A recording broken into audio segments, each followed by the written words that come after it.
What's up, everybody? Welcome to Podcast Now. I'm Alex. In this video, I want to talk about the Sony Kadokawa news that happened earlier this morning. Now, technically, it doesn't actually go into effect until January, right? But it's kind of cemented. It's interesting how these, financial things work in the world. You can announce buying shares, even if I guess technically you haven't yet, and nothing really is going to change. They've set the price. I'm kind of rapid firing through the story here. But, for a while, there were the rumors, and then not even just rumors, then both parties outright admitted, yes, like one is looking to sell and Sony is looking to buy. That was actually like factually what was happening. Now, the ending of the story is that Sony is just raising its stake. So I've seen a little bit of discrepancies with the numbers. I think the official thing is like 10.11% of the share. I think 10 is a nice round number, right? So in a lot of the reports, you're seeing 10. I think it's 10.11. I think they had like 1.4, so they're raising it. Basically,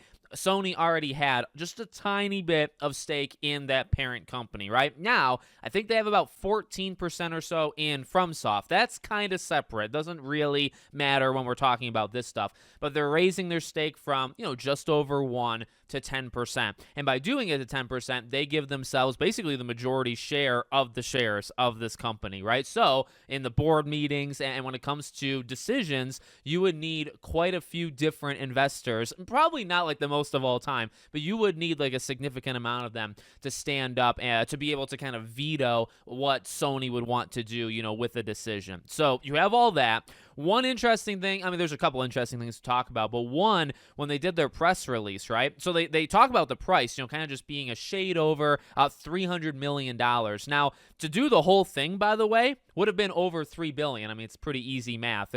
More than that, probably like 3.1, 3.2. So, instead of buying the entire thing for $3.2 billion, they buy, enough to have their say for 300, I think it's like 330, somewhere in that range, million, okay? Now, the final thing to talk about in terms of the actual news is they mentioned publishing. So, a lot of what we talked about leading into it, where it's like, do they care that much about the games? Like, is the primary focus on the anime, continuing to build kind of that empire, for Sony? Well, in the press thing, they talk about that they would have something to do with the publishing of their games. They're not specific. They're not really open with it in terms of what they mean. But is it possible, like Bandai Namco does a lot of these, right?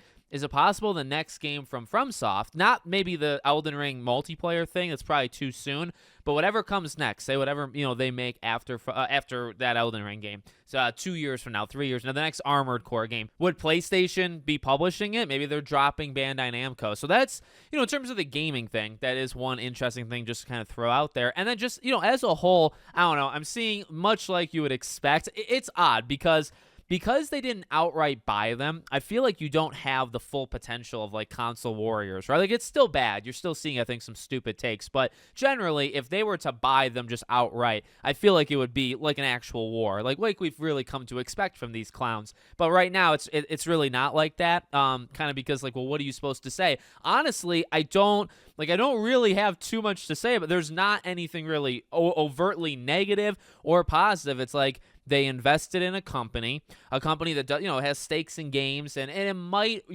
does this mean that they're going to make like FromSoft games PlayStation exclusive? They own 10% of the company, that's it, so there's 90% of other people, and even if, okay, go crazy, right? Say they want the next, like an Elden Ring 2 or the next game, right? That probably can sell 10, 15, 20 million. Like, can PlayStation float the idea of doing a PlayStation exclusive? Or I guess Sony. Can Sony float the idea of doing a PlayStation exclusivity thing? I suppose, like, again, if you're going crazy, maybe they do it. But all it takes is a majority of the rest of the investors to stand up and say, no, we don't want to do that. And that's it. Like, it's actually over right after that. It's simply just like a percentage kind of math, right? So I don't know. I don't know how many interesting things actually come from it, other than, when they experience success in terms of money, PlayStation, Sony specifically, right, gets 10%, of the whole thing. So I don't know. I feel like it's actually kind of a smart business move. I would look at it like this. I said earlier, with the pricing, if you can buy enough of it where they want you to buy it, okay? That's just fact. They wanted Sony to buy them, and Sony had some interest, right? And it sounded like it was mainly just to like protect against takeover. They didn't want anybody else to do 10%. No, they wanted Sony to do that.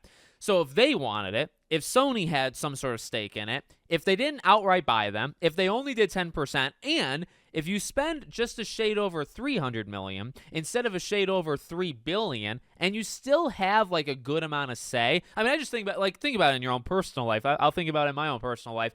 If you spend 10% of something and you still get like roughly kind of what you want, and honestly, the entire thing was kind of started from the other person, from the other party, I mean, I don't really see how you lose that, and I also don't really know if it's the biggest deal in the world, right? Like, again, that's kind of what, after today, it's like, can we still fight? Like, can console warriors still go at it? I suppose, but I just feel like there's not as much there. You know, if you buy it entirely, right? I think that's a story. That's a pretty big story. I mean, this is a story, too. I'm making a video on it, so it better be a story. But, you know, like, what are you really supposed to say beyond this, right? I don't know. I don't really know where it goes. And specifically, you know, kind of what this channel is about and what I talk about so much in video games, I don't know if it really changes much. Does this give us a Bloodborne 2? Does this give us a Bloodborne remaster? Does this give us PlayStation exclusivity for games? Well, really, I mean, that last one's not even all that great, right? It's really the first two, maybe that would excite people. But ultimately, I don't even know if it moves the needle. It might move it a little, but it's not like a slam dunk. There's no guarantee because other investors can just stand up and say, nah, you know, you have a say and you have the majority say, but if we don't really feel like it, you know, what are you supposed to do? So I don't know. I mean, ultimately also we're not really there, so I guess things can still happen, but it's definitely not as exciting. Not saying good or bad, it's just definitely not as exciting as I thought it would be. So let me know what you guys think in the comments. Make sure as always you're subscribed to the channel, bell icon turned on, and I hope to see you all on the next one.